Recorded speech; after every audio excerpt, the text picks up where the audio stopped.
Hello out there on YouTube and WDWNtunes.com. Welcome to a special live program from WDWNT. We're doing something a little different. We are, this is a segment that's going to air on the podcast in the coming weeks. This will be a show in a couple weeks' time, but we're going to be talking all about the Tokyo Disney Resort, Tokyo Disneyland, Tokyo DisneySea, everything out there. Which we've never done before because I don't think many people on staff have ever been. And I've never been, so it's my first trip. So welcome aboard. And yeah, so this will be, this is probably the better way to experience this show because basically I'm going to screen share. We're going to do like a slideshow like people used to. I'm going to explain this for all the kids in the crowd. When people used to come back from vacations, they used to show you slides of their trip. So we're going to do sort of the modern version of that, which is me screen sharing and showing you all the photos I've imported to my computer. It's the way the cool kids are doing it now.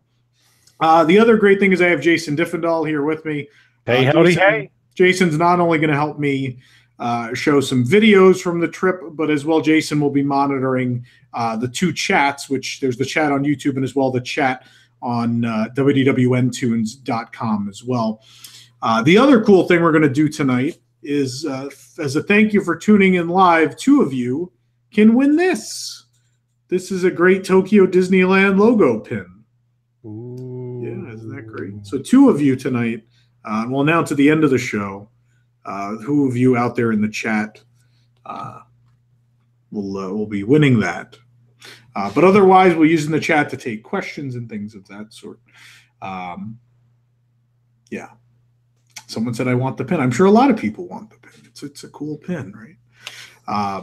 So yeah, in case you missed the beginning, again, we're recording this. This will be a podcast episode coming up, but you guys get to watch it live this evening, and it'll be a sort of a slideshow. And this will be the better way to experience it again because you'll actually see photos and video as opposed to the podcast, which won't get to see that. Also, I'll talk about this mug now before we start the actual segment.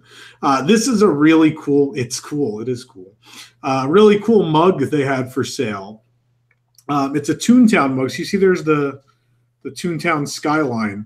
And then depending if you put a hot or cold beverage in it, it'll say it's cold or it's cool or it's hot and actually change color. It's pretty neat. I'm pretty enamored with it. I do like my ridiculous souvenir cups. So anyway, let's go ahead and we'll get things started. I'll do a little intro like for the podcast segment, and then I'll go ahead and screen share and we'll pull up some photos and I'll basically use the photos as a guide. It was too hard to sit and try to figure out sort of exactly what I wanted to talk about. I figured it was actually easier to just go through day by day and just talk about things as they transpired through the trip. That probably makes a little more sense. So here we go. Welcome to a very special segment on the WDW News Today podcast. As many of you are aware, I visited Japan for 2 weeks recently. In fact, for the start of the 35th anniversary celebration at the Tokyo Disney Resort, which is called the Happiest Celebration, because they really like their bad English phrases there. It's all like all the song lyrics there like that. So I went, my first trip ever, never been there before, went for 2 weeks to see what was going on there, experience everything. And in this segment, I'll be sharing with what I found. And for those of you listening on the audio podcast, you'll be fine listening on the audio podcast. But if you really want to watch this as if it were a vacation slideshow, you want to go on over to YouTube where we did this live and you can watch the slideshow. But if not, I will try to make this enjoyable in audio or video form. We'll try to explain everything as best we can here. So I'm going to go ahead and we're going to screen share here. Someone said hello. There's someone from Japan watching. That's great. So we're going to screen share here for those of you watching the video show. Oh, that's YouTube. Fortunately, it doesn't directly share this the photo app from my computer, so I think I can even expand this a bit. There we go. Yeah, so the impotence of the whole trip was I had friends who were going to Tokyo, they said, "Oh, we're going to go for the start of the 35th." They had been several times, and I basically then asked, "Would you mind if I tagged along?" It seemed like a good idea. They had been there several times. They were going for the anniversary. It seemed like a cool thing to be there for. And then beyond that, I like the idea of having people who had been there before. I didn't have to try and figure everything out.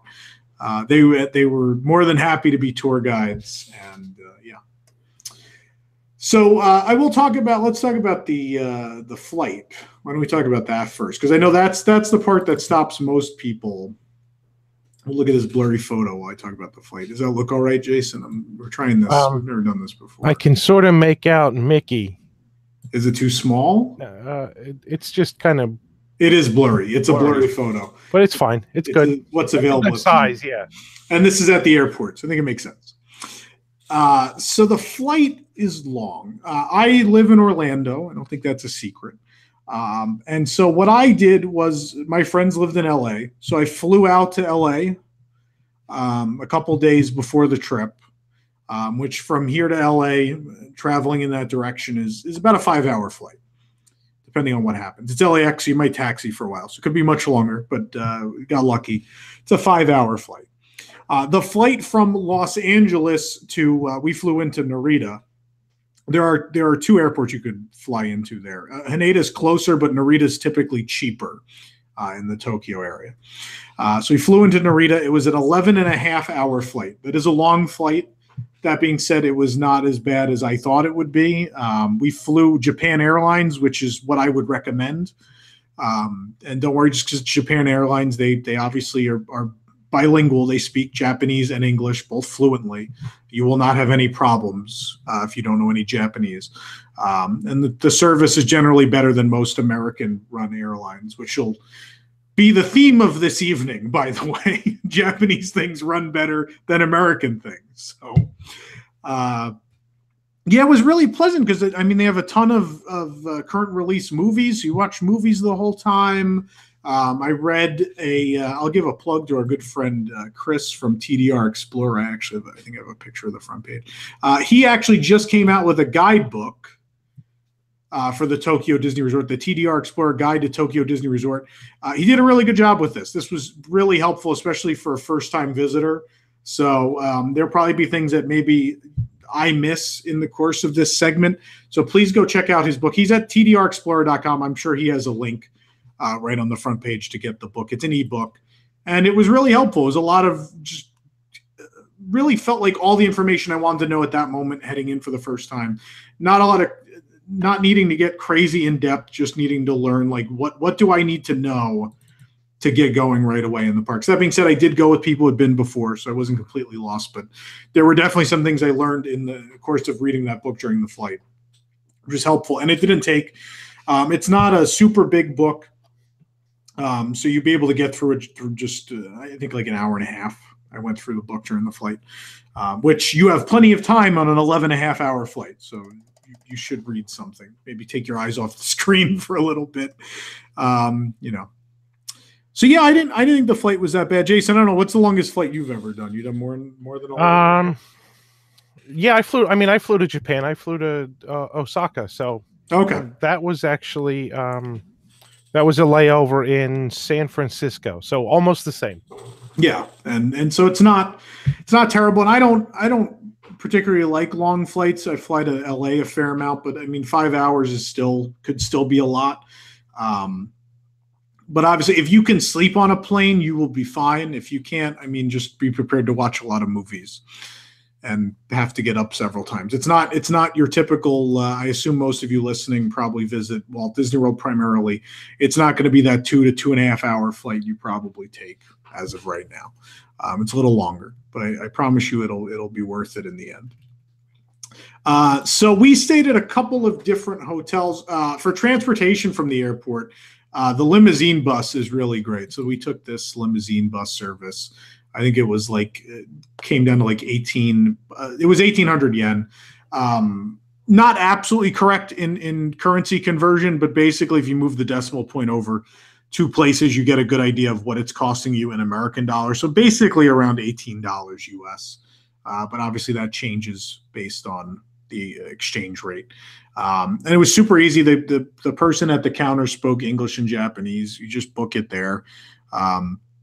They don't run all that late though. So that 1805, which I think is what, 605, is that right? Yep. Was the last one of the day. So you may want to factor that in, because taxi services in Japan are really crazy expensive. But the limousine bus was super easy, especially if you're staying at any hotel in the resort area, which would include. So they have, think about Hotel Plaza Boulevard at Walt Disney World. You have all these hotels that are on property but not owned by Disney. Tokyo Disney Resort has a lot of those. There's a Sheraton and a Hilton and a couple of other ones, which are going to be names that you're not going to be familiar with anyway, because I wasn't. Which are more Western style hotels to begin with anyway. Yeah, and they're both like right there. So this is the view. The first night I arrived, we got there late. We checked in at the Sheraton. This is the view from our room at the Sheraton. That's the monorail going by, and you'll see there's Space Mountain. This is a really cool way to arrive, by the way. And the other fun thing is people there don't really care about having a park view. So park view rooms at the Hilton and the Sheraton are cheaper than ocean view rooms. Which, by the way, the park is just about on the ocean. The ocean's right there. It's right in Tokyo Bay. And so, yeah, so cheaper than an ocean view is a park view. And I assume if you're listening to this segment, you would prefer to look at a park anyway. I think that makes some sense. This was the view in the room. So there's Cinderella Castle and the Tokyo Disneyland Hotel. And that down there is the parking lot. That's the parking lot for the entire resort. Which not everybody uses. Not a lot of people are driving to the Tokyo Disney Resort, which is why they want to get rid of a lot of parking lot for park expansion at some point. But the Sheraton's really great. I mean, the rooms are gorgeous. I think we paid $200 a night. I think it fluctuated between like $170 and $200 a night, which the room was really great. The view was fantastic. The proximity you can't beat. So you're steps away from the monorail station at any of those hotels. I don't know if I have a picture. Well, there's the video clip you saw is the monorail. So that's the monorail station here. We'll open this clip again. So over here, Jason, can you see the mouse moving? I'm just double checking. No. But I can see the monorail. Yeah, over on the left side, you'll see the monorail next to the Sheraton parking structure. That's the monorail station. So your walk is basically downstairs and across the street to Bayside Station. Which couldn't be any easier. You do have to pay to use the monorail there because that's just the law in Japan. If you're going to have a train with multiple stops, you have to charge for it. That being said, the monorail is super efficient, works really great, gets you where you want to go. They're always on time. It's not Florida. So yeah. So I can't recommend the Sheraton or the Hilton enough. If you want to save some money but still be on property, this is where you want to be. I love this. So all the way out to one side, basically, there's Mount Prometheus, the building for the Indiana Jones adventure. You can even see in purplish on the left there. That's the Little Mermaid area. Triton's Kingdom. So the spires of the castle there. Yeah, and again, and we stayed at the Sheraton twice. We stayed at the Sheraton to start the trip, and we stayed there at the end. And both park views ended up being very, very similar. So if you get a park view, it's probably going to be very similar to any of these shots I'm showing you now, which here's a wide angle, which shows you from left the monorail station, and then real small. You're probably not going to make it out, but you see Space Mountain and Cinderella Castle, and kind of see Big Thunder and some of DisneySea there. Do you have any questions yet in the chat? It's also tell you to go full screen by clicking the green button. Click the green button. What is the green button? Oh, this one? On the left, yeah. That makes it bigger. Is that better? All right. That's yeah. Oh, but then I can't. Well, I guess we could just do it this way. These are not in any particular order. Apparently, they didn't import correctly. So any other questions before I move into the parks? Is there anything about the hotel? There's a lot of questions about food, and there's we're going to talk about food. Do the doors stay closed on the monorail? They do stay closed on the monorail. I love their monorails. They're efficient. They're really cool. You can ride in the front. They're really wonderful. I love them. How much was the monorail ticket? Like, was it only a couple dollars? I actually have a monorail ticket right here, I think. Let me see. There it is. So this is a 4-day pass, 1,400 yen, so about $14. Oh, okay. For So 4 like days? $3 a day. Basically, if you do the 4-day, yeah. Yep. They only go up to 4-day. They go 1 through 4-day. I will remark that they no longer do the pins. You used to be able to cash in 3 expired monorail tickets for a pin. They did this since the monorail opened there. It officially stopped right before I got there. Surprise. You got screwed. I sure did. So we had a lot of discussions about starting. Were we going to start with Tokyo Disneyland or just jump into DisneySea? Obviously, DisneySea has a reputation as the greatest theme park on earth. But I didn't feel right not starting in a castle park. That just felt right to me. Like, obviously, every Disney World vacation, I always started with Magic Kingdom. First trip to Disneyland, I started with Disneyland Park, but obviously the other park is kind of garbage, so maybe that's not that hard of a decision. Well, DCA was garbage at that time. So this was sort of a tough decision, but I decided it was best to start with Tokyo Disneyland. And so the first ride we were going to do was going to be Snow White. I originally wanted it to be Small World, but Small World was supposed to still be closed. So we got in line for Snow White, but then it broke down as soon as we were about to board. And wouldn't you know, It's a Small World soft opened as soon as we got out of line for Snow White. So Small World ended up being, I'm going to get back out of this because they're getting real small for some reason. It's not completely working. Oh, there we go. That still works. So It's a Small World ended up soft opening, which worked out for me because apparently my parents have told me before my first ride in Florida was Small World. And then I know for sure, because I was much older, that my first ride in California was Small World. So I think it made sense to ride It's a Small World as my first ride there. And this was, again, it just soft opened. They had completely redone the ride. See, these are all out of order. And I know some of you probably heard about all the trouble I caused by filming It's a Small World there, because apparently you weren't supposed to film. That being said, I was filming in front of cast members and no one said anything. But the next day they had little signs in English that said, do not film or take photos. So I did cause some trouble within 12 hours of arriving in Japan, to no one's surprise. Right? The chat is telling you click Command plus to zoom the small pictures. Command plus. I'm learning how to use a computer on this show. So Command plus, that's the ticket here. Command plus. Where's the plus? There's the plus. Hey, there we go. Hey, look at that. You want to talk about food? First meal in the park, because it came highly recommended from everyone, Hungry Bear Restaurant and the curry. Curry is sort of a comfort food in Japan. Think of it, I guess, along the lines of America's like a hamburger helper kind of deal. It's kind of like a cheap meal because you try to make the most of the rice and the little bit of meat you have. It's comfort food, like soul food in America, so you can compare it to that. So this is a pork cutlet over rice with this curry sauce. It is absolutely delicious. That being said, I like the chicken more. We went back and I tried several of the other dishes. I know the pork cutlet is the one everybody likes, but I really, really like the chicken. This is probably the biggest counter service meal that exists. Japanese people are much smaller than Americans. They don't eat as much. And so a lot of the meals you're going to find are much smaller than the servings you probably eat if you're an American watching this. Maybe even as a European, they might even be a little small for you. Yeah. But this is a meal that will fill anyone. There's more than enough here. And this was one of my favorite, if not my favorite, counter service meal of the entire trip. It's a Small World was wonderful, by the way. Didn't even get to say that. Their Small World's wonderful. And that's kind of that's going to be the reoccurring theme also, is even things that are very similar to what we have in Florida or California are just much better there.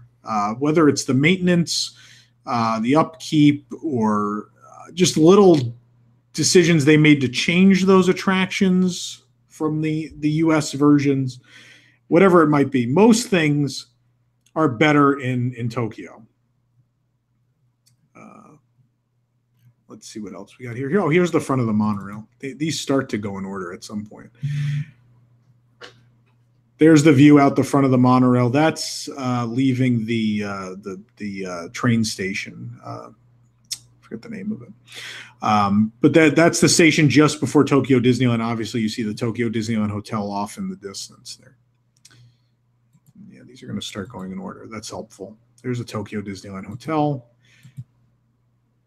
We decided that because we were going to be there for 2 weeks, an annual pass was a good decision. And so we ended up going to this annual passport processing center. The annual pass was like $800 and something US, just about, which gives you access to both parks and nothing else. It's not very Japanese to also include discounts and benefits. You have this ticket. It is your annual pass. It gets you exactly what it's supposed to, which is entry to the 2 parks. If you don't want entry to the 2 parks, you can get annual passes to either of the individual parks. Because it's very American to want a pass to all the parks. A lot of people there apparently choose which park they like. If you're more into parades, you like Tokyo Disneyland. If you are more into Duffy and Friends, you get a pass to Tokyo DisneySea. Oh, we're going to quickly skim over these ones where I show my number. There's my annual pass. The first thing we did, Pooh's Honey Hunt was closed the duration of the trip. I know people are going to ask right away. That's obviously, for most people, the headliner of the park. That's what you usually run for Fast Pass for. Since that was closed, we ran for Fast Pass for Monsters, Inc., Ride, and Go Seek. And the first thing you'll notice at Rope Drop at either of the parks, people run. Even though there are lots of cast members with lots of signs that say do not run, people are going to be running. The other thing you're going to notice is the crowd is far less diverse than they are at either park in the U.S. You're going to see mostly Japanese guests. There are a lot of Chinese guests. That's probably the next biggest contingent. Then I'd say Australian, and then probably Americans. It's a very small percentage of people from North America visiting. But I'd say the next, the Australians and the Chinese are to Tokyo Disneyland as the Brazilians and the British are to Florida. That's the best way I can explain it. We'll keep moving on here. That's a picture of a bag. We did breakfast at this coffee house in World Bazaar. So they have a covered main street that's called World Bazaar. As you get towards Tomorrowland, it changes to a Art Deco theme to better fit Tomorrowland, a better transition maybe. And so the inside is all Art Deco, and it's covered in Aristocats art for no reason, but I loved it. I thought the murals were really great. Center Street Coffee House. This is one of the few table service we did. But they had Mickey and Minnie shaped French toast. It doesn't really taste like American French toast, but it was still really good. It's still made with eggs, don't worry. They're not using some weird ingredient. But this was a really fantastic breakfast. I enjoyed this quite a bit. I think it ended up being like $10 to $12. It was pretty cheap too. Now you all get to see the psychosis that is Tom Corless taking food pictures. You'll see how many I take before we settle on one to use. There was also, they really like to put cornflakes in desserts and parfaits, so a lot of things have Kellogg's cornflakes. This parfait was one of those. Here's some of the art on the walls. I'm a big fan of the Aristocats, so I was pretty excited about it. See, there's the mural. And we'll keep going through here. Window display with Lady and the Tramp. More window displays. There's the castle, which is just beyond World Bazaar. They don't have a hub like us. It's really weird. There's sort of this weird separating thing, and then the parade route, and then there's like a little area within the horseshoe shape of the parade route as well. It's very different.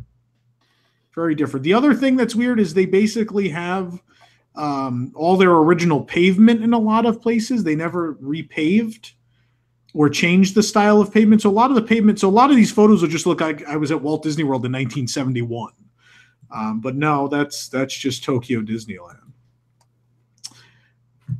This is Westernland. Westernland is by far my favorite of any of the frontier lands I've seen. I know I'm going to Paris soon, and that will probably change. People seem to really like that one. But Westernland is really fantastic in Critter Country as well, because their Splash Mountain is this wide, expansive mountain range. You'll look all the way out to the right. That's still Splash Mountain. And some of that's even a connected restaurant, Grandma Sarah's Kitchen. And then the Western River Railroad going right in front. I mean, that's so much more picturesque than Splash is at either of the U.S. parks. And this is by far the premier version of Splash Mountain on this planet. This is the end-all, be-all of that ride, which is heartbreaking when that's your favorite ride in the Magic Kingdom, I'll tell you that much. Their queue is so much bigger. It's like multi-level, and you look down at like the load area. It's just really beautiful. Back to Snow White. Now we're going in order. Here's where we got line for Snow White before it broke. I crushed a woman in a panorama. And Jason, you could stop me if there's any questions or anything at any point. Okay.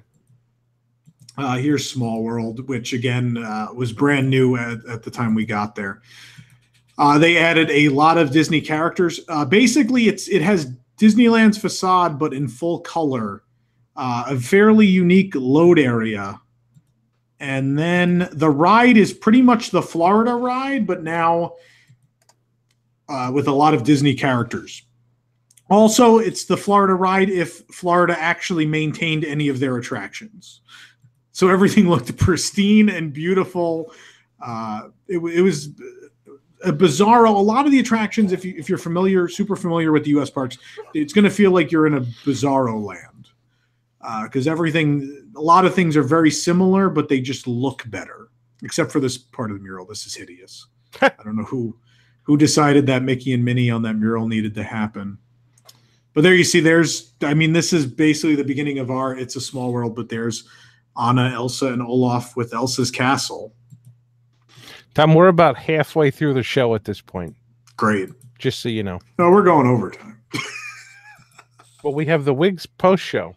Well, we'll get there. I'm trying to go as quickly as I can. Okay.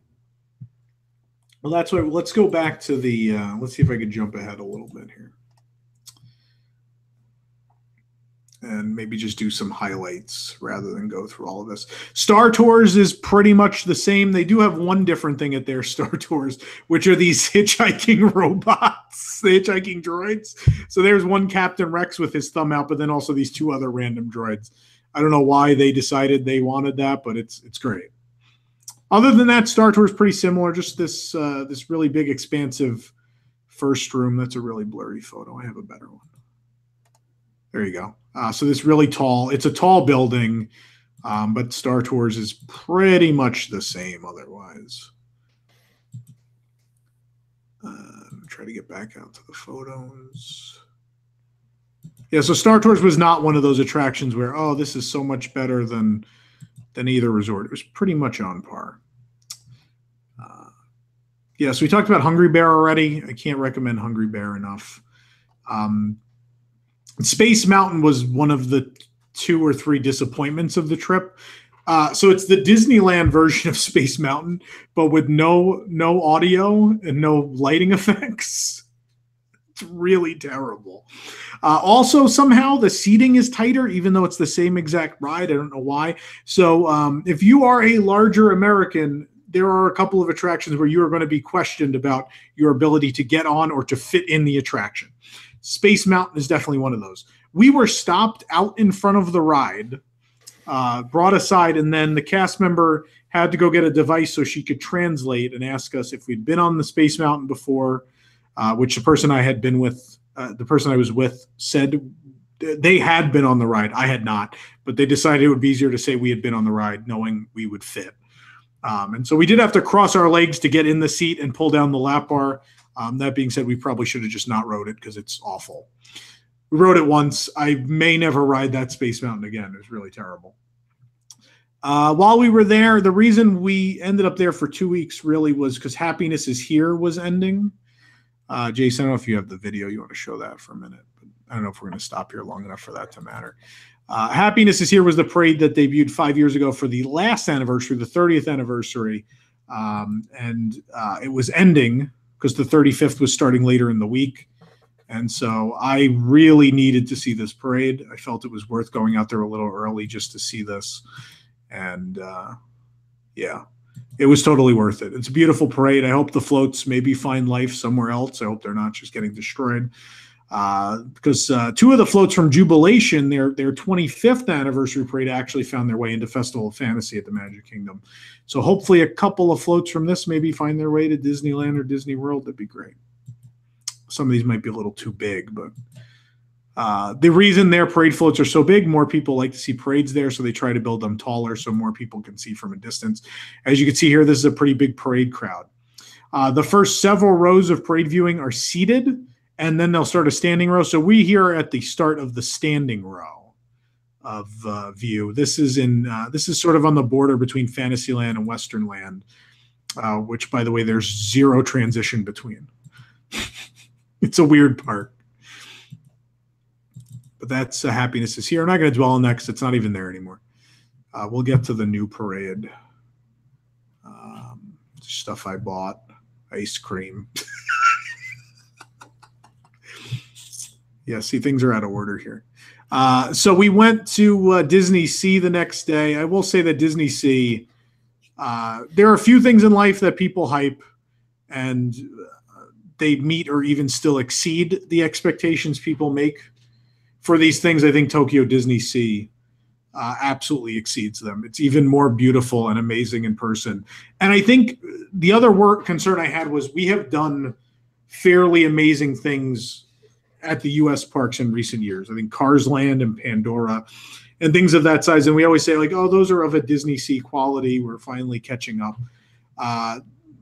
Yes and no. Those things are wonderful, and they definitely would fit right in at DisneySea, but DisneySea is an entire park of that. It is an entire park where every last inch is Pandora and Cars Land, and it's uber themed and beautiful. And I don't know how, as a theme park person, your life isn't changed forever when you finally walk into this park. I think, like, after a few hours, I said to the person I was with that everything is different now. I think everything I write or talk about going forward will be different having seen this. And the crazy thing is, you look at this and you go, how was this done 17 years ago? Thinking about just where we're getting now in the domestic parks with Pandora, things at this quality level. How did it take us so long to catch up to this? This was done in 2001. Isn't 2001 the same year the DCA opened? It's the year it opened. I mean, none of the cool stuff we're talking about now opened in 2001. Cars Land didn't open in 2000. No, but that's kind of the point I'm making, is that DCA is, at least opening day DCA is generally regarded as the worst Disney park of all time. Walt Disney Studios Paris. Or that. But this is regarded as the best Disney park of all time, and they opened the same year. Well, all three opened within a 1 year period. So February of 2001 was DCA. September of 2001 was Tokyo DisneySea, and early 2002 was Walt Disney Studios Paris. But to give you an idea, the budget on Tokyo DisneySea roughly translated to $3.3 billion. The budget on California Adventure was $600 million.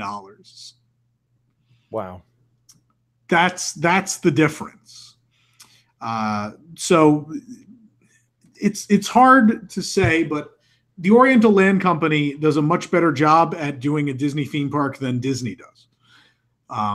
And obviously, this is still all designed by Walt Disney Imagineering. So this is from the same creative arm that brings you everything else that we have at the domestic parks and the other parks around the world. But this is them when they have $3.3 billion to play with. This is them just being able to do like the craziest things that will blow your mind if you've been to parks here. Like that giant drill thing that's in the middle of Mount Prometheus there doesn't serve a real purpose. Like it's just a showpiece. It's not visible from a ride. It's just there. That giant ramp thing with a submarine hooked off onto it on the left is just a queue for 20,000 Leagues. That Nautilus is just a display piece for the Nautilus Galley restaurant down there. which has the gyoza dog, which, by the way, is the greatest theme park snack food ever made. Do they? Is it equivalent for a snack credit? Like you can use your snack credits? No, there's no dining plan. What? There's no dining plan? Yeah. So in this is Mysterious Island, which I've always been a big fan of 20,000 Leagues. So this was like a dream come true. And as much as I love Cars, this blew Cars Land away. I just think it was so much more picturesque and jaw-dropping, because this is like a full 360-degree mountain you're enclosed in here. And inside of this mountain are 2 attractions. So on the upper level is Journey to the Center of the Earth, and on the bottom level is 20,000 Leagues Under the Sea. It's not the 20,000 Leagues Under the Sea that you're used to if you grew up in Florida or going to Florida.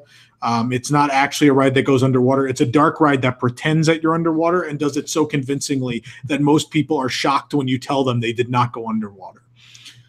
It's pretty amazing. Journey to the Center of the Earth uses the Test Track ride technology and puts every other version of that ride system to shame, including Radiator Springs Racers. It's a really beautiful ride. I still love Racers, but it's hard to beat Journey to the Center of the Earth, but I'm sure you've all been hearing that for 17 years, so I don't need to bore you with that. One of the things I was more surprised with was how much I loved their Tower of Terror. Their Tower of Terror is located in American Waterfront, which is like 1920s and 30s New York.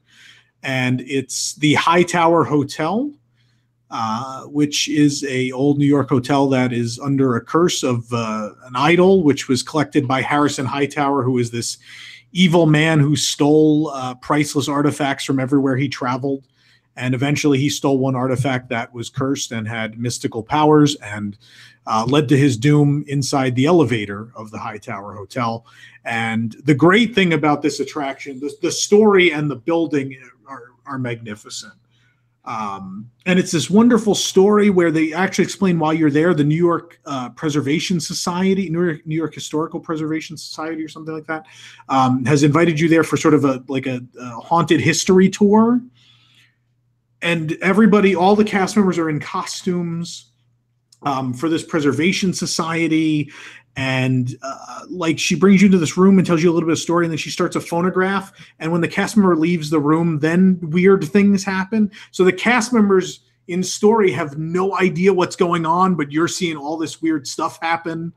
The one downside to this attraction, the Japanese are not big on thrills. They're kind of I'd equate them as a softer culture.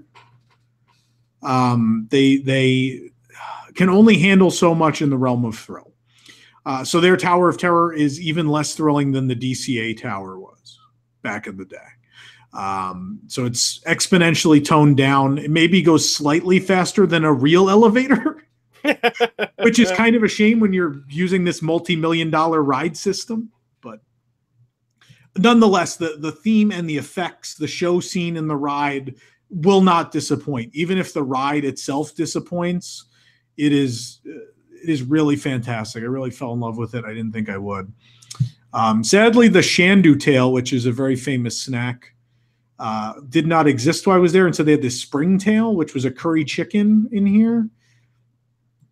It was still good. It apparently is not as good as the regular Shandu tail. Most of their snacks are these bun things, though. They really like these bun things. Look at all this Shandu merchandise. That really looks kind of gross. It was good, though. It's like curry chicken in there. It is green, yeah. I mean, it's weird that it's so orange. Like, it looks like the tiger tail thing they have. Yeah, and that's like a bun. That's not... right. Yeah. That's what's weird, is I'm thinking that looks like cake with icing, not a bun around some meat. Yeah. For those unaware, Shandu, the Shandu tail, and Shandu, the character, are all based around this attraction, which is Sinbad's Storybook Voyage, a ride that opened with the park under a different name and a slightly scarier theme, and then was reworked, adding a score by Alan Menken, an original song by Alan Menken, and this character Shandu, this little tiger, which is apparently the cutest Disney character of all time. This ride is possibly my favorite on this planet. It is, everyone can ride it. It's just a slow boat ride, but dozens and dozens and dozens of animatronic figures. And Jason, I don't know if we have this video. We do, but we're not going to have enough time. We're going to be here till like midnight. So go to YouTube and watch the video. You should go to YouTube and watch the video. This ride is fantastic. There's Shandu popping out of some bananas. Here's some blurry photos. So I'll just talk about DisneySea. I'll take us back a bit. I'll put up a nice picture and we'll talk about DisneySea real quick. I don't know why we thought this was going to take an hour. Find some pretty picture of this park. We'll get there. So DisneySea is, just as everyone has said, it's the greatest theme park ever built. It's beautiful. You could spend a day just walking around, being amazed with how intricate everything is. And then it also houses some of the greatest individual attractions ever built. Journey to Center of the Earth is magnificent. 20,000 Leagues is probably my favorite dark ride I've ever seen. The Sinbad ride is really, really fantastic. It's like 15 minutes long and it's tons of animatronics. Tower of Terror has a great theme. And there's just so much more to this park. And just walking around will be an adventure. This is inside of Magellan's. This is a sit-down restaurant we did, which was very good. A little on the pricey side. It was like $80 for the dinner set we did, but very good and very accessible if you're not ready to jump into Japanese cuisine all that much the second you get there. But really just a beautiful, beautiful restaurant. And this whole area, this is in the Fortress, which is located in front of Mount Prometheus in the center of the park, which is all where the sea theme begins and originates. So the Society of Explorers and Adventurers, which has since obviously been in a ton of attractions and Jock Lindsay's and Skipper Canteen and all of those things, actually begins here. And here's even the Secret Sea Room. You could pop open, you hit a button on that bookcase, and then it pops open, and you can go in here. There's a Secret Sea Room, which is pretty neat. But a great restaurant. One of the few table service we did, a lot of their table service apparently isn't great. But the two we went to, I was really happy with. Here's Sea Rider. This was not one of the things I really enjoyed. This is a simulator ride based around Nemo, or the Nemo character. Oh, there's merchandise. This was kind of a letdown. The weird thing is, look behind this mural. It's the Living Seas mural. So it got replicated. How many years later? Some of the Living Seas mural got replicated for this attraction, which is strange. It's themed the Marine Life Institute. It's a simulator ride. My problem with it was the characters are real big on the screen because you get shrunk to the size of a fish.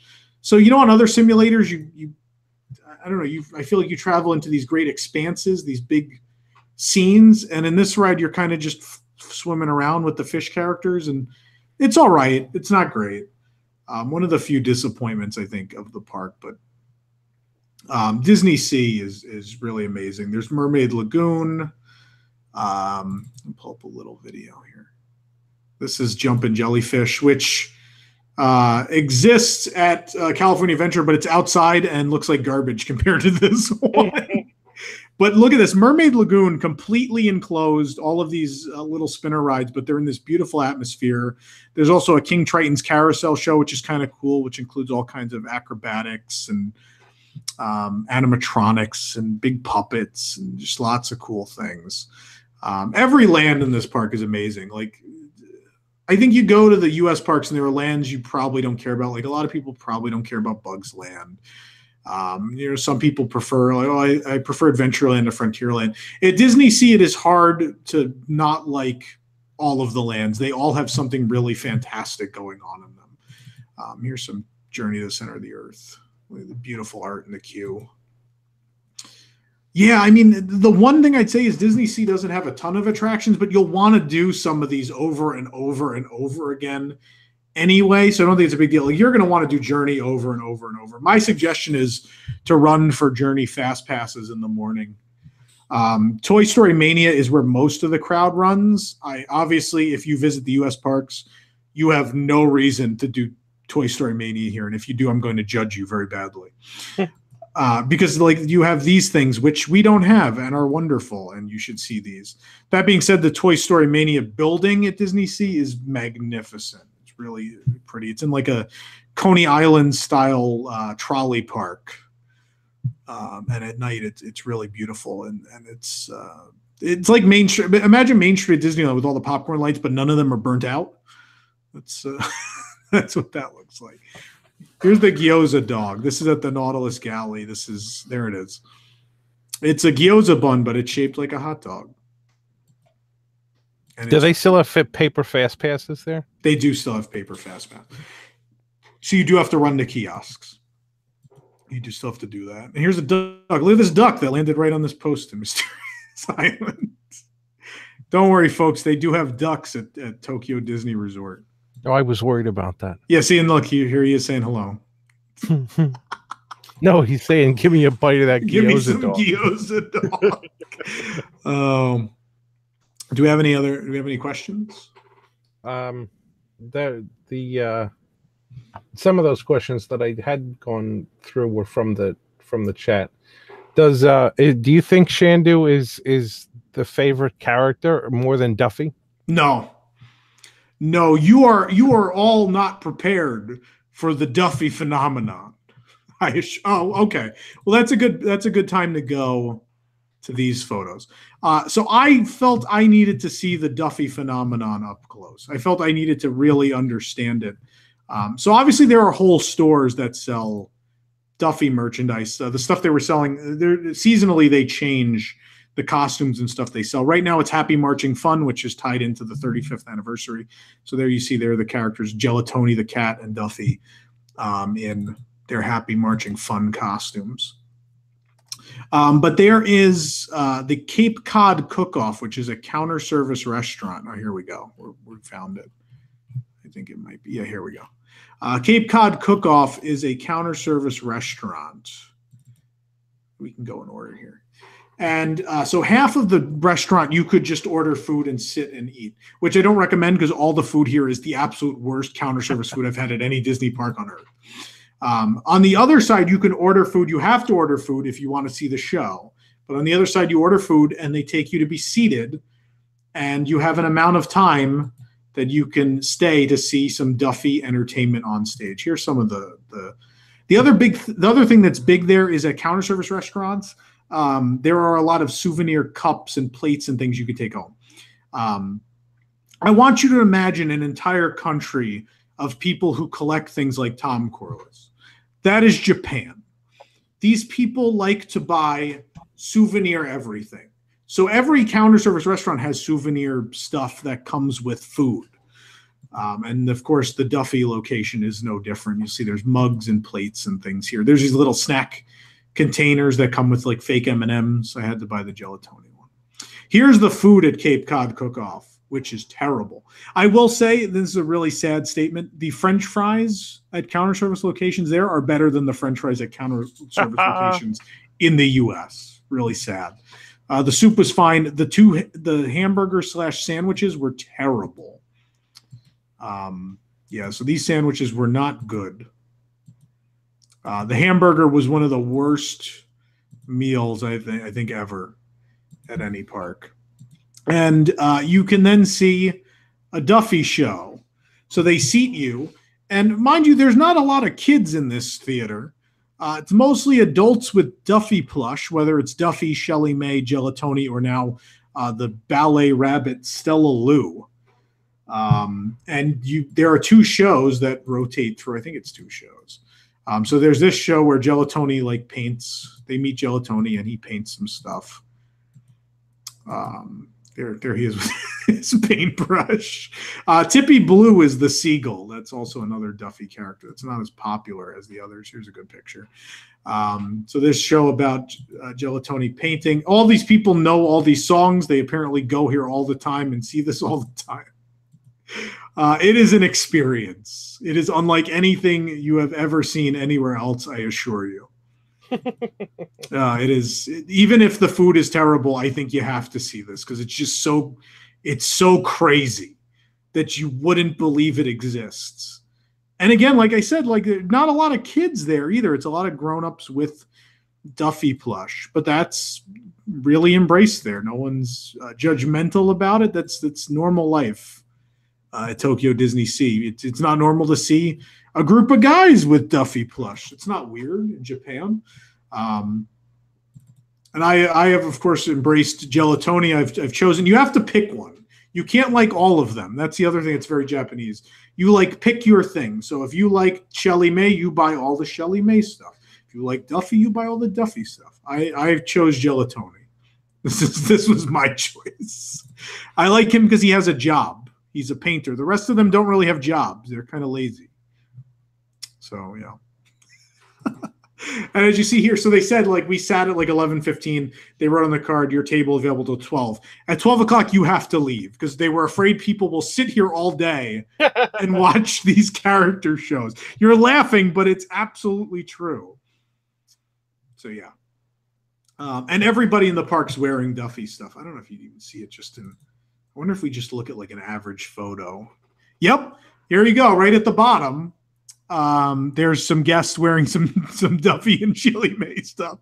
So probably any photo I open with guests in it from DisneySea, you're going to see Shelley May and Duffy stuff. It has taken over the park. There are several whole stores that are just Duffy merchandise. So McDuck's department store in American Waterfront, and one of the stores up in front in Mediterranean Harbor, things like that. But this park has like a dual identity. It is this beautiful, breathtaking thing that's just unbelievable from every angle. And then it's also the park where people have these plush, and all these plush characters are in every show. So this weird dual identity that DisneySea has. But we talked about food a little bit. The shining star of the parks there is snack food, not so much the counter service or the table service. They have a lot of really great snacks. This isn't one of the great ones, but this is the next photo. These are the tipo tortas. They're like breadsticks filled with filling. So there's a beef filling in that first one. The second one is a chocolate tipo torta. This was available at Tropic Al's at that's Lost River Delta. You see the filling there. There's the beef filling. I didn't think it was bad, but not one of the snacks I'd rush back for. But that's really where they shine is snack food. And like I said before, with the souvenir stuff, they're always doing seasonal specialty drinks. This was the Easter specialty drink, which comes with a souvenir Thumper and Miss Bunny straw. The other great thing about merchandise there is they do a lot of stuff with characters that are not popular in the States. So like Thumper and Miss Bunny are on a ton of stuff. Or Foulfellow and Gideon from Pinocchio. Things like that. Another hotel we stayed at is the one that everybody talks about. It's Hotel MiraCosta, which is the one that's inside of Tokyo DisneySea. This basically cost us like $600 for one night, but for a first trip, it felt like something I had to do. It's not letting me go forward. I want to show you more of these photos. So I'll show you guys the room real quick. Actually, there's video of walking around the room while I talk about it. It's pretty much just like any deluxe resort at Walt Disney World. It felt like a room at the Grand Floridian, just with a different theme. They're really great rooms. Yeah, they're fantastic. And the really cool thing is the view into the park. So you can pick a park view, which has views of the lagoon shows. So we had a really good view of the stage area in front of Mediterranean Harbor, which they were doing the Easter show. And then we could even see some of Fantasmic from there as well. And there's certainly rooms with better views. Sometimes it's a crapshoot. You don't know which park view room you're going to get, how good or bad the view inside the park is going to be, but it's a park view nonetheless. Look at this. You even get themed amenities. We don't have this in Orlando. Like all these amenities say Hotel MiraCosta. It's mind-blowing. The towels are even Hotel MiraCosta, which some of these things are things we used to do in the U.S. parks, but do not anymore. Look at this. In case you need some kid toothbrushes, there they are. And they're even 35th themed. They've changed them for the anniversary. All the excitement of Tom pushing drawers in and showing you toilets in this video. Did they have bidets in their hotels? Well, all the toilets in Japan have those. Okay, I didn't know I didn't encounter a toilet that didn't. Okay, I didn't know if like the Americanized hotels. No, they still have them. Okay. Look at that. You even get like a bag you can take home, and there's slippers for you to put on, and they're MiraCosta slippers. Just a lot of thought. Well, there you see, there's the window out to the park. Here's the beds. Really great stuff. This mermaid mini art on them. So this was expensive, but if you really want to go all out, this is a beautiful hotel, and you can't beat the proximity. I mean, you could walk downstairs and into DisneySea. The other great benefit is the Happy 15. And this might sound crazy coming from the U.S. parks where extra magic hours is like an hour or more. But the benefit there is 15-minute early entry, but that 15-minute early entry can make a tremendous difference in getting a fast pass that you want, or just getting into a standby quicker. So we had the Happy 15 twice because we also stayed at the Celebration Hotel. So one day for DisneySea, we used the Happy 15 to rope drop Journey to the Center of the Earth. So we grabbed the fast pass right away, and we were able to actually do the ride twice before the line built up to more than like 5 or 10 minutes. And then our fast pass was valid. So we got 3 rides in on Journey to the Center of the Earth, which regularly has like a 70-minute wait. There was another day where we had the Happy 15, which was the day the 35th anniversary merchandise was released. And it was helpful just to have a head start into the store that day, because you would not believe, I mean, any anniversary merchandise release you've seen at a Disney park, and you're like, oh, look at this is crazy. That's how it is for every merchandise release at Tokyo Disney. Look at this great. I love all the a lot of hidden references in this art on the wall. It's just a really great hotel. You see the Carthay, Buena Vista. I want to see, I don't know if I should have some shot of it. There we go. There's the look out to the park. I had to fight with the curtain, which didn't work. That'll be edited out when I actually put out this video. The next video should show the park view, though. Let's see the park view. Yeah, here we go. So we're going to walk up to the window here. And you're inside the park. And if anything will convince you that a hotel at the front of Epcot is a great idea, it's this. Like, this is fantastic. Yeah, but a hotel at the front of Epcot, you're not going to look out into some, show. You're going to look out into the tombstones. Well, you'll see Spaceship Earth. Illumination should be visible behind Spaceship Earth. And you'll see, we didn't have the greatest view, but if I got up near the window, I could see Mount Prometheus. But you'll see the stage show. We had a great view there because the stage was literally right there. That construction out in the distance is Soarin', by the way. They're opening Soarin' next year, which is about at the thrill level they can handle. Is it Soarin' over Japan? No, it's Soarin' around the world. Okay. But it'll have a sea theme. It'll be like a Da Vinci flying apparatus. So even with Soarin', they have to outdo us. I'm trying to think what else. We're gonna go another 20-something minutes here. We're gonna go to 11. We're at the hour mark right now. Yeah, we're gonna keep going though. We got some more stuff to talk about. But MiraCosta, a beautiful hotel. Look at this. This is so the Wigs post show will then be from 11 to 11:30. Yeah, and we'll be able to take lots of questions from Wigs members. Then look at that view. I can't even, like, there were moments that brought me to tears in this park. Obviously, I love the Disney parks very much, and it was. There are things that you see that you're like, how did this happen? Like, how did this get approved? This is beautiful. Like, they really spent as much money. Like, there seemingly was no cap on the budget. Like, it was just go out there and do everything you want to do. And that's DisneySea. And I mean, there's moments of the weird thing is Tokyo Disneyland is a completely different thing. Like, the newer stuff is certainly like that. But what I love about the older stuff at Tokyo Disneyland is it's kind of a museum park. So a lot of stuff is stuff from the U.S. parks that we lost, but still lives on there. So I'm going to try and find some examples. The Country Bear Jamboree, the regular version, is the full show, including the songs that we cut out. The other crazy thing is, so they opened in 1983. Their Country Bear animatronics are original. They have maintained them to the point where they were able to just keep the original 1983 animatronics, and they don't look like they've aged at all. So it's as if you've taken a time machine back to 1983. And there's a lot of stuff like that. Like, I didn't see a broken animatronic in 2 weeks there. 2 full weeks, I didn't see an animatronic having any problems, like not out of sync, not with like a crooked eye, none of that, not even like the little stuff. Maintenance there. And again, it really makes you sad for the current state of the U.S. parks. So I feel like it was like getting in a time machine and going to Disney World like 20 years ago, or maybe 25 years ago, when maybe they cared. Look at this. Look at this tissue dispenser. It's in a loaf of bread. That's, of course, at the Rackety Raccoon Saloon, which, yes, he does exist in Tokyo. Where is he? We got to show him. There he is.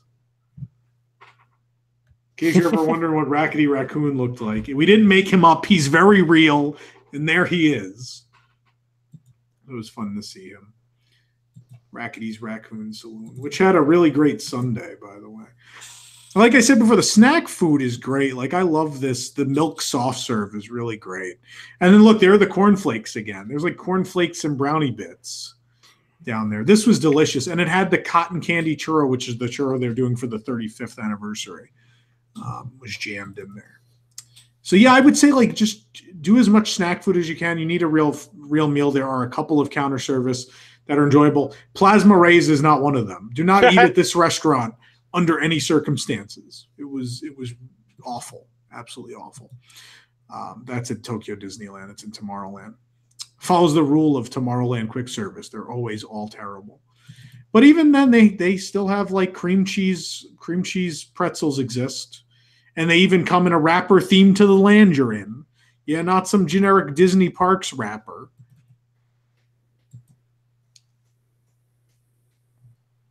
Let's see what else we could talk about here. Obviously, it was the 35th anniversary. This is a really great time to visit. They're doing a lot of really cool stuff for this.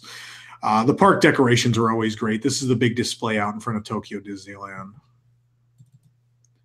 The other cool thing they've done is Celebration Point on Celebration Street, which is this tower thing in the middle of the street here. This is World Bazaar. It's a covered main street. I thought I was going to hate this. I really fell in love with it. It's pretty wonderful.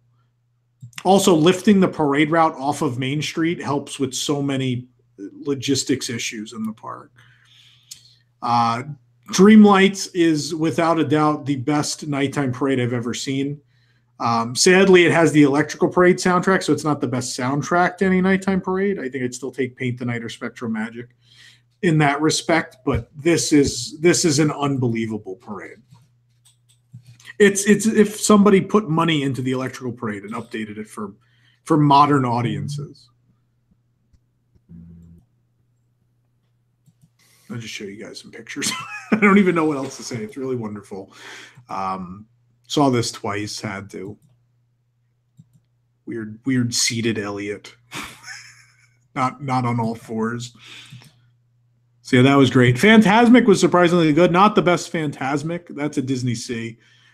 Not the best Fantasmic I've seen, but still really enjoyable and different enough that it might be worth seeing. They have really great full-size Mickey waffles at the Great American Waffle Company at Tokyo Disneyland. You can get chocolate sauce, or they have like raspberry and cream, or strawberry and cream, excuse me. These are both really great. I don't know why there's a parade picture after my waffles. That did not happen in that order. Any other questions, Jason?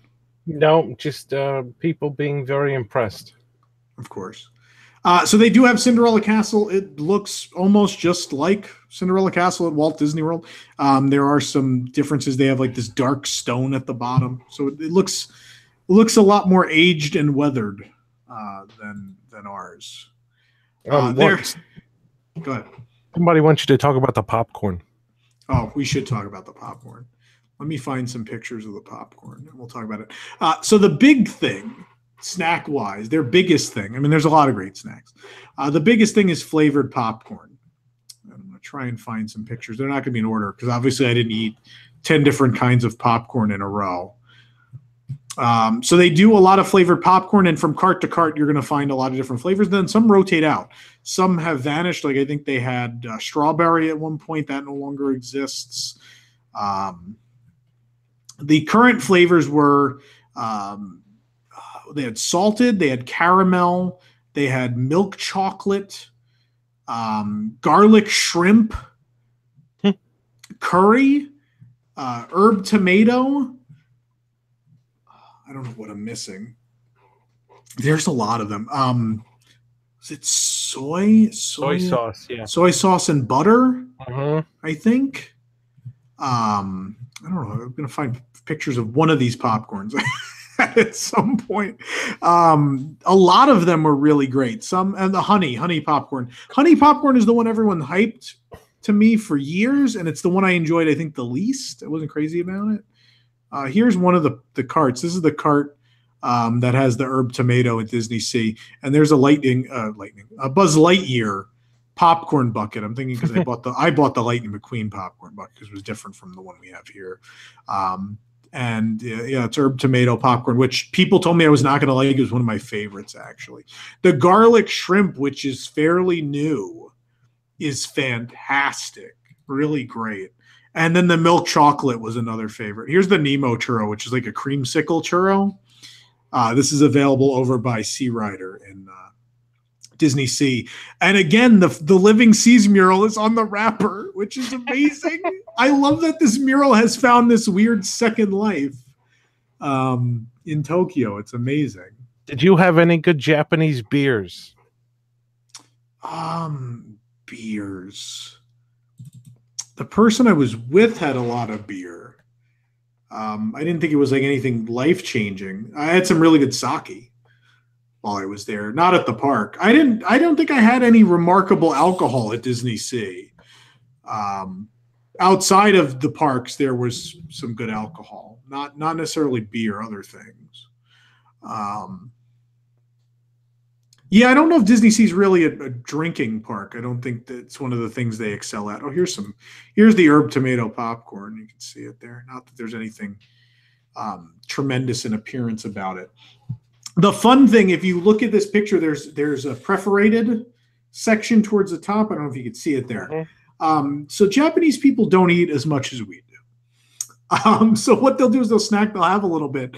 And then their popcorn boxes actually reseal. You could close them. So you could save some for later. That being said, just about everybody in the park has a souvenir bucket they've brought with them for a refill, which is a little cheaper because you get like 2 boxes as a refill. And they all carry it's kind of like a badge of honor, these old popcorn buckets that they carry around. The one cool thing about Sea Rider is this pre-show effect. I'm going to show this while I'm talking. So this is the vehicle you're supposedly in, the Sea Rider vehicle. And in this pre-show, they show you how they shrink it down to the size of a fish. But yeah, as far as the popcorn, milk chocolate, garlic shrimp, and herb tomato were my favorite. And I think I liked the soy. I liked the barbecue. Barbecue was another flavor that was good. Yeah, there's a lot, and it's great. And that's what I said. Like, it's hard to like a lot of the counter service because a lot of it's really unremarkable. When the snack food is so great. Like, here's the Nemo churro and the Nemo drink, which was good too. There's so much snack food you get. Obviously, you're going to need some protein and normal, some sort of nourishing food at some point. But the snacks are just so good. Oh, here's this is. Oh, blueberry popcorn. This is another good one. I like this blueberry popcorn. Look at that. And that's not like a liquid. That's a hard glaze on there. So I don't think you're going to get your hands all messy. You'll be fine. What about, are there any buffets there? There are. We didn't do them because they're supposedly not good. Okay. We did as many different restaurants as we could. I hope on a later trip to knock out whatever we didn't get to visit this time around. Here are just some nighttime. What was your favorite merchandise that you bought? Oh man. You guys probably saw this on Twitter. The Hotel MiraCosta, if you're staying there, has exclusive merchandise just for guests staying there. And there's this set of plush with the so each hotel does it. So this is the what's the name of this hotel? The Ambassador. There's their mini plush, Mickey and Minnie plush, which are pretty unremarkable. I didn't like those that much. But the MiraCosta has them in their MiraCosta costumes, which are the costumes they're on in all of the art around the hotel and even on your key card. And so you could get a special set of plush of them in those costumes. I got to scroll back to when we stayed there. I took a lot of photos, needless to say. What about the cast members? That's a good thing to talk about. They are the best cast members in the world, bar none. They all try incredibly hard. Like, they go out of their way to make everything, I think, special for everybody. They're also very rule and safety oriented. That's just the Japanese as a culture. So when there's posted rules and stuff, and there may be rules that aren't really posted that you get bothered about. And that's probably the one thing that'll strain on you after a couple of days, I think, is just the rule following and the yelling about no pictures in a lot of places, even though they're places or rides that in the US you can take photos and video and no one bothers you. There's a lot of that. But the cast members still, I would still take them over any U.S. cast member. They do get paid a lot better, according to people we talk to there. So they're motivated. But I think that's also a cultural thing. I think the Japanese generally take a lot of pride in their work. And there were cast members like that we asked for help with things, and if they couldn't provide help, were almost in tears about it. Like a cast member at Tower of Terror, usually they have an English story guide, and we asked her for it. Apparently they've discontinued it, and she was almost in tears over the fact that she couldn't find one for us. And we were just very nice, like, no, it's no problem, it's fine. But she was very sad about it. So that kind of thing. Another guy, like a guy working the vehicles in American Waterfront, saw that I had a first visit button on my backpack. He ran at least like half the length of the land to give me a first visit sticker. Another lady who gave me a first visit sticker drew like art on it. It took like 10 or 15 minutes, but she drew like all these pictures on it. She drew like a sorcerer's hat and colored it in, and a mini bow and colored it in. They just go above and beyond. And they're also incredibly efficient. Ride loading, food service, all of that's quicker in most cases because they are efficient, and they're great. They're really great. They are the few good encounters you have with cast members at Walt Disney World or Disneyland. Imagine a whole park full of those cast members. And that's Tokyo. They're incredibly kind, even if you don't know the language. Even those that don't really speak English are still super helpful. And even with the littlest bit of effort, like I know like all of 6 words, they were so happy that I just tried. And I will say that learn a couple of words, learn, greetings and thank you and things like that. And it goes a long way. And they're always super excited that you've taken the time to at least learn a couple words. Like every time I would say thank you, they would freak out about it. Just about. So it was, they're really wonderful, and they work very hard, and the parks are immaculate. They're very clean. So the janitorial staff really works hard. I saw like a janitorial team of 6 people clean up an ice cream cone. And I've never seen anything like that in my life. Like 6 of them made sure the ice cream was cleaned up in like a minute. Did you ever buy anything and drop it on purpose just to watch? No, that's really mean. Why would I do that? This is the MiraCosta plush, by the way. That's Mickey and Minnie. They're posable. They can stand, and they come in that great bag. And look at that. They're in the costumes. They have the hotel logo on the feet. I just thought it was a really cool thing because it's actually exclusive to people that stay at this very expensive hotel. So they're not easy to get. You have to pay for the hotel room. And then on top of it, this is basically another $100 for these guys. But they're really neat. And there's tons of great merchandise. As a Disney fan, you should probably make sure you have a sizable souvenir budget. Here's the Happy 15. Here's the paper they give you. You also get a monorail pass for staying at a Disney resort, which is fantastic. Ticket prices in general are much, much cheaper than Florida and California. You can get a park hopper basically for $66 a day, and it gets cheaper the more days you buy. Tickets are dirt cheap. Here's another great snack. These little green men mochi, the little green dumplings. There's a strawberry, a vanilla, and a chocolate, and they're all great. What did you think of the Big Band Beach Show? So a lot of people hyped the Big Band Beach Show at DisneySea as this really amazing thing. It's a good show. I don't I don't think it was incredible. Like, I'd see it, but I didn't think it was as amazing as people made it out to be. Yeah, that was another, I guess, disappointing thing. Entertainment in general, other than the nighttime stuff, I was pretty disappointed. That being said, any live bands were fantastic. Any sort of live atmosphere entertainment was great. Stage shows and like the fashionable Easter show was a disappointment. A Big Band Beat was kind of disappointing. So I think like table service, counter service, and stage entertainment, I think, is where the U.S. parks still excel. And I think they excel at absolutely everything else. Cast members in attraction quality, like Monsters Inc. Ride and Go Seek, such a great attraction. And it's a ride where, and we have a video of this up too, which you can go watch, where you play flashlight tag in Monstropolis. So it's like Toy Story Mania, but everything's a physical set. And a lot of animatronics, just really great. There's a lot of great rides. And then, like I said, like stuff that we have here that's just better there. Like their Jungle Cruise is weird and psychotic, but really neat. Their railroad is fantastic. It has the primeval world and then just all these really great views of Westernland and Adventureland. Their Small World is my favorite of the three I've been on. I'm trying to think what else. Their Snow White ride is still pretty much exists as it would have in 1983. Same as their Pinocchio ride, their Peter Pan.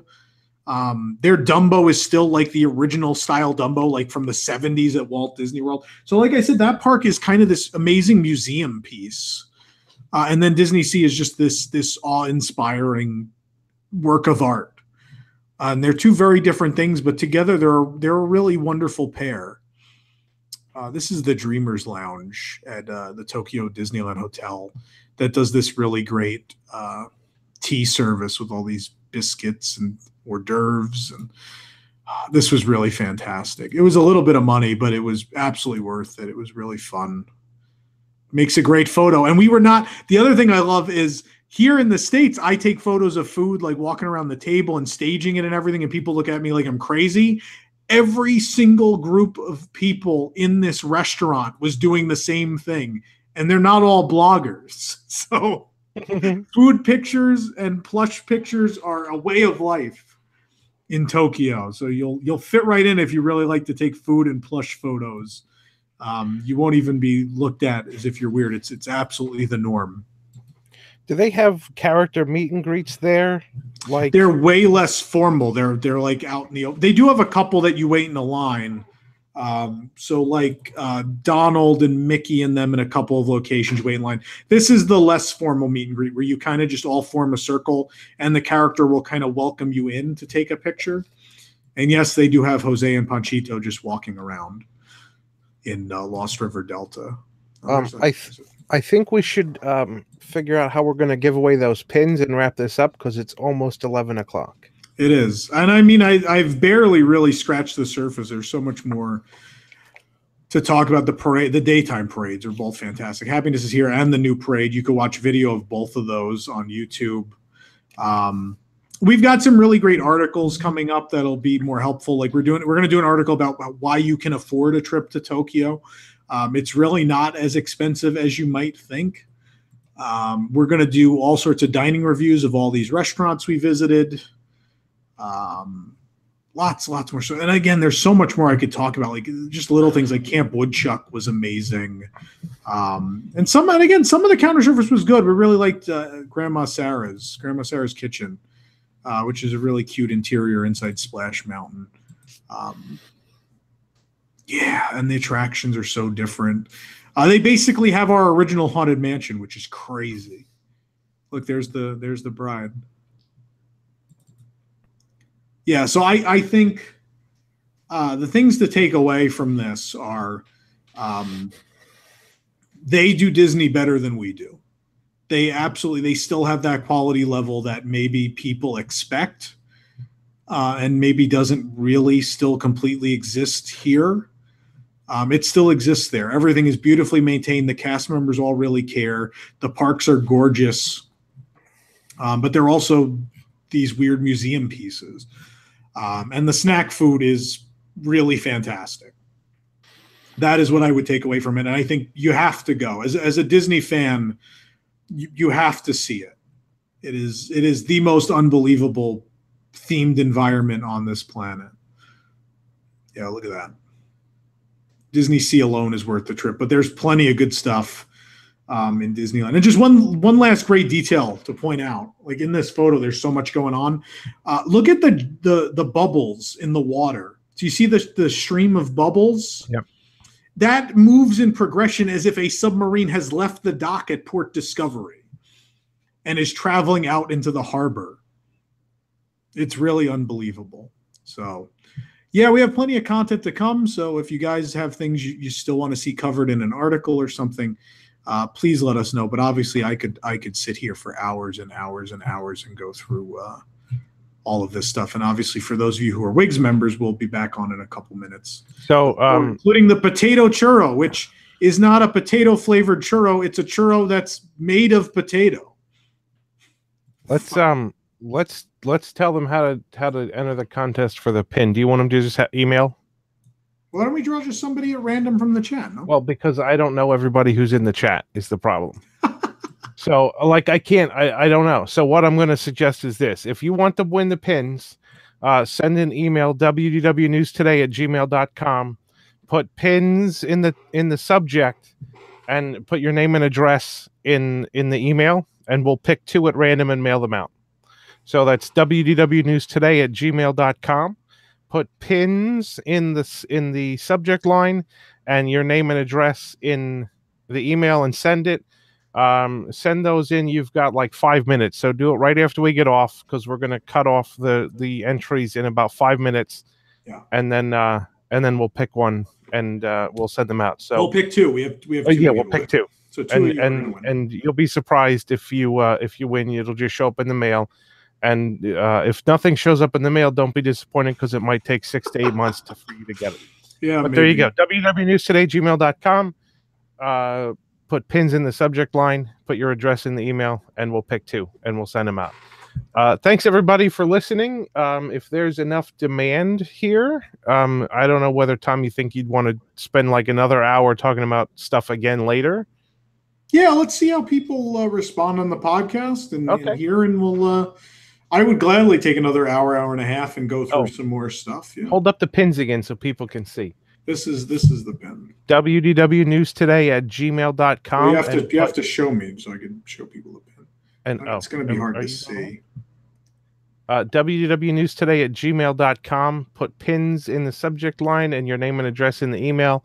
We'll pick 2 people at random and send you a Tokyo Disneyland pin. Yeah.